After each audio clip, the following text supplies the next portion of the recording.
straps, hand straps, when I am pulling deficits, or what I like to call just pulling off the block.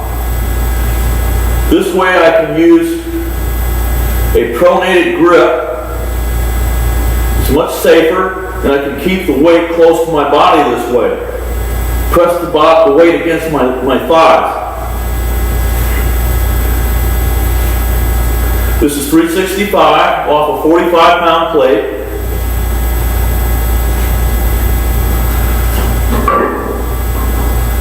Okay.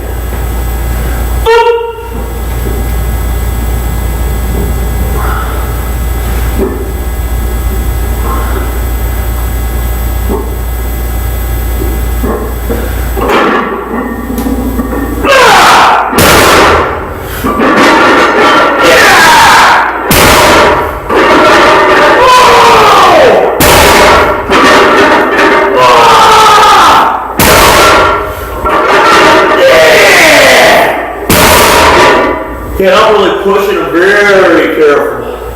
Very careful with my low back, especially my knees when I lock out.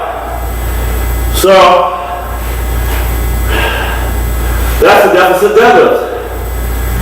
Now, as you can see, I've got a lot of room between the bottom of the bar and the top of my shoe, so I can add a lot of thickness yet to whatever I'm standing on, preferably a wooden block or box. Right now I have a 45-pound plate. Obviously a 100-pound plate would be better, but I would prefer to build this up even more. It would be more effective in teaching me and developing leg drive.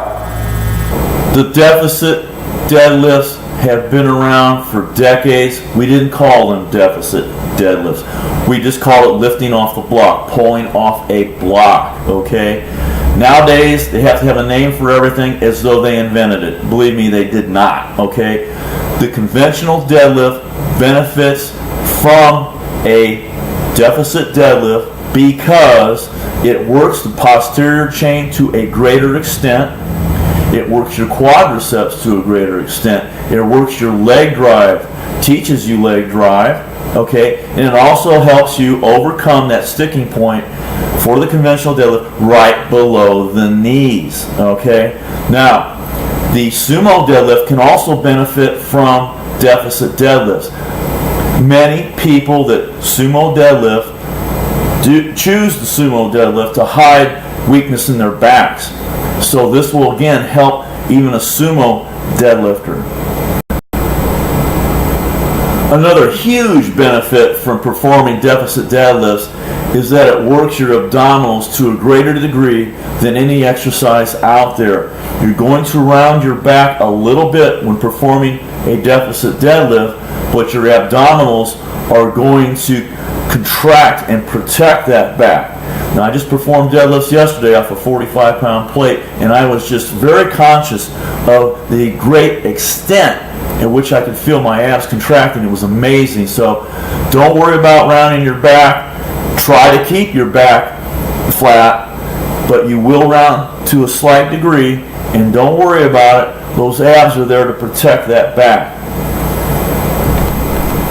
There are sources on the internet that will tell you that you only need a 1 or 2 inch block to work deficit deadlifts. I disagree with that.